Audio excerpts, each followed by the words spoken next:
Di ay disgrasya sa Mandaue City. Usa ka balay apektado sa natikwa nga trailer truck o 40-footer container van.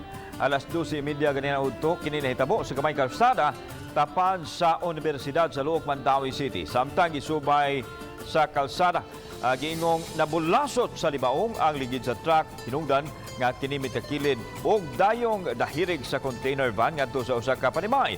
May na lang na walay tawo sa balay niadtong higayuna. Karga sa container van ang supply nga wet tissue.